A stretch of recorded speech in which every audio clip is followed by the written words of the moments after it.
আমরা সংবাদ পাই যে আমাদের যাত্রাবাড়ী থানার পার্শ্ববর্তী শহীদ জিয়া পার্কের ওখানে একটা ককটেল বিস্ফোরিত হয়েছে, তাতে কিছু লোক আহত হয়েছে।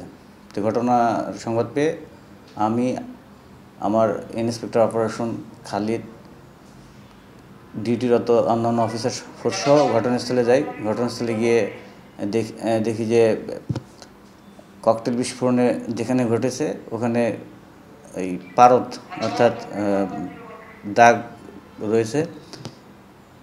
স্থানীয় লোকজনের কাছ থেকে যেটা জিজ্ঞাসাবাদে জানা যায় যে ঢাকা হতে মাওয়াগামী যে ফ্লাইওভার আছে, ফ্লাইওভারের উপর থেকে কোনো ব্যক্তি বা ব্যক্তিরা জর্দার কৌটা দিয়ে বানানো ককটেল ছুঁড়ে মারে, পরবর্তীতে ওখানে বিস্ফোরিত হয়। ওখানে যে নার্সারি আছে, নার্সারির কর্মচারী জুয়েল, উনি ওই বিস্ফোরিত জর্দার কৌটার যে ছিন্নভিন্ন অংশ তাতে সে আহত হয় এবং সোহেল নামে আরেকজন ব্যক্তিও আহত হয়।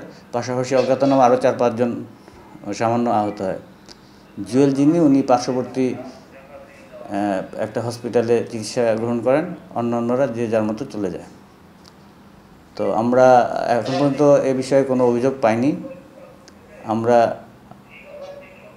দুষ্কৃতকারীদের আইডেন্টিফাই করার জন্য আমাদের তদন্ত অব্যাহত আছে। পরবর্তীতে আমরা আইনগত ব্যবস্থা গ্রহণ করব।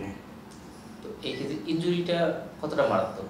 ইনজুরিটা মারাত্মক কিছু না, যেহেতু উনি কাজ করতেছিলেন, ওনার পাশেই বিস্ফোরিত হয়েছে, যার কারণে ওনার ওই জর্দার যে কোটা খুবই পাতলা কোটা ছিল সম্ভবত, যার জন্য এটা ছিন্নভিন্ন হওয়ার কারণে কিছু কোটার অংশ তার হাতে এবং পায়ে লাগে, এতে ক্ষত হয়।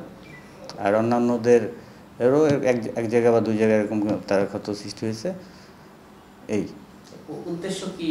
আসলে উদ্দেশ্য আমার মনে হচ্ছে যে আমাদের কাছে যেটা মনে হচ্ছে যে সাধারণ জনগণের মাঝে আতঙ্ক সৃষ্টি করার জন্য দুষ্কৃতকারীরা এই ঘটনা ঘটাতে পারে।